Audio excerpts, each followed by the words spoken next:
Given the size of the MCU, it was already obvious that the story of the Avengers would not end after Iron Man and the others. However, many of our heroes are now retired, and new Marvel releases like Eternal suggest that even more stories will take place outside of Earth. Nevertheless, in 2021, new superheroes have gradually crept in which will protect the Earth together in the future. There's talk, of course, of the Young Avengers. What you could guess from Tommy and Billy Maximoff in WandaVision is pretty certain. At the latest through the series Hawkeye, the Young Avengers are coming. A date has not yet been announced by Disney, but a lot is already known about the cast. In addition, we can draw some conclusions about the story based on the villains introduced so far and the comics themselves. Of course, here's a certain risk of spoilers since we refer to available information from the MCU and the comics. Let's first look at the history of the Young Avengers so far. The first appearances of the Young Superhero Squad were in the comics of 2005, where they began to replace the superheroes who had already chucked the hammer in. At the time, they were led by Nathaniel Richards, also known as Iron Lad. Even though this group was quickly disbanded by the old Avengers, the Young Superheroes reformed under Scott Lang's daughter Cassie and Kate Bishop. These two we've already had the pleasure of meeting in the MCU. Bishop actress Hailee Steinfeld also said at the press conference for Hawkeye that she's pretty happy to sit here with all these heroes, but this is just the beginning. A lot is possible. The screenwriters have plenty of material. Since 2005, the up-and-coming heroes have already played a minor or major role in 69 comics. But what can the new heroes do? Who are they, and in which movie or series do they play a role? We've taken a closer look for you below. Only recently introduced Kate Bishop, who will follow in the footsteps of Clint Barton aka Hawkeye. The series with the same title ran in late 2021 and surprised many fans and critics. Although it was more of a family series in time for the Christmas season, there were enough storylines and action. The fact that Clint can now finally retire and focus on his family is certainly pleasing to all the fans who've been with the show since the very beginning. Kate has a hard job ahead of her until she lives up to the big name. What we've already seen, however, convinces us all along the line. If you haven't watched the series Hawkeye yet, you should do so as soon as possible. America Chavez comes from the so-called utopian parallel, a utopian parallel world which exists outside of space and time. She can travel through the multiverse and lands on our Earth after the destruction of her universe. Since she has supernatural abilities unlike humans, she starts protecting humanity and joins the Young Avengers. In the MCU, she will appear for the first time in Doctor Strange and the Multiverse of Madness, which is expected to be released in the US on May 6th. The young heroine is played by Xochitl Gomez, who was last seen in The Babysitters Club.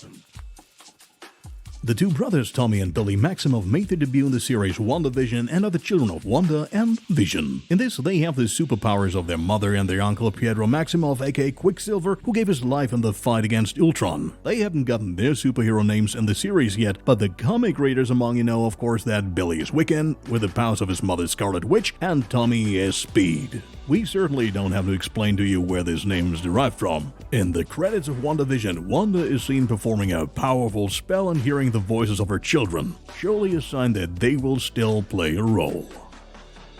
In the first two Ant-Man parts, you quickly fell in love with little Cassie Lang. Her humor and unwavering loyalty to her father quickly made her one of the most popular characters in the films. Of course, after not being killed by Thanos, she aged quite a bit in Endgame and is now a teenager. In the comics, she lives with her father at the Avengers headquarters, where she secretly injects herself with Pym particles without the knowledge of the others. By doing so, she alters her genes and develops superpowers. Like her father, she can shrink or grow taller. Without the suit, though. That the producers of Disney series about the character can be seen in the fact that she was recast in the upcoming Quantumania once again with Katherine Newton. Most of you know her from Pokemon Detective Pikachu. There she plays the role of Lucy Stevens.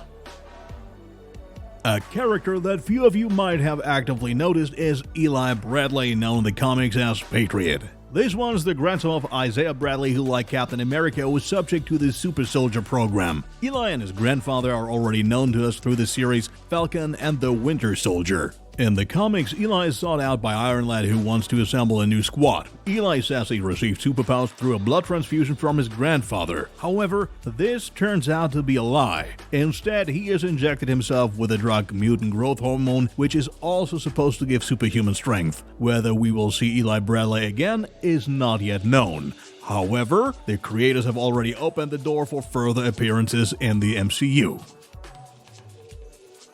With Kamala Khan aka Miss Marvel, a new superheroine is coming home to us with a series in 2022. It's about a young teenage girl whose great role model is none other than Captain Marvel herself. Kamala has grown up in a Pakistani family in the middle of New Jersey. Her parents are strict Muslims, which makes it difficult for her to fit in. When she sneaks into a party at night, she gets caught up in the so-called Terrigen Mist, a cloud that causes inhuman powers in some people. Henceforth, she possesses elastic abilities similar to Mr. Fantastic. The heroine is played by Iman Vellani. It is her biggest role so far. The fact that she will meet her great role model has also been confirmed in the meantime, as she has been given a role in the Captain Marvel sequel, The Marvels, in addition to her solo series.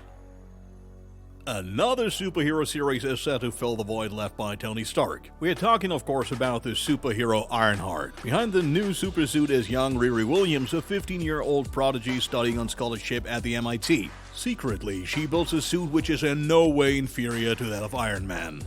The heroine is supposed to make her first appearance in Black Panther: Wakanda Forever, so she may have her roots there. In 2023, she will get her own series on Disney+. Of course, it will be named Ironheart. At this point, we still don't know anything about the plot. Online, however, the fans have settled on two theories, which we will get into in more detail. But as we said, these are pure theories, not confirmed facts. Kang the Conqueror.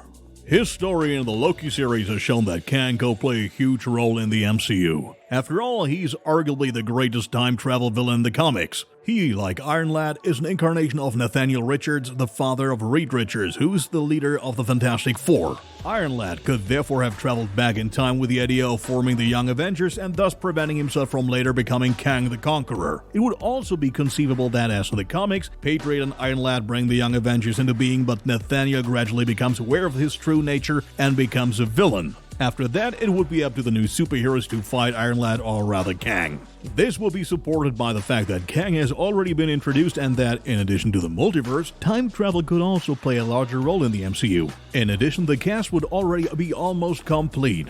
Of course, the character of Iron Lad would have to be worked on a bit, but the producers have already had freedom in the past as far as the characters are concerned.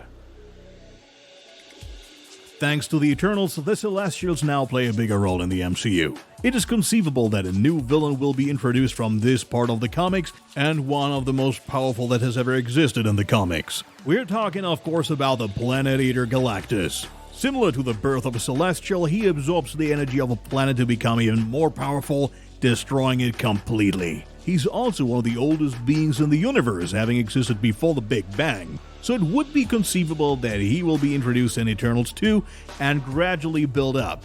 Then it would also happen, as with our previous Avengers, that the heroes of Earth and the universe fight side by side.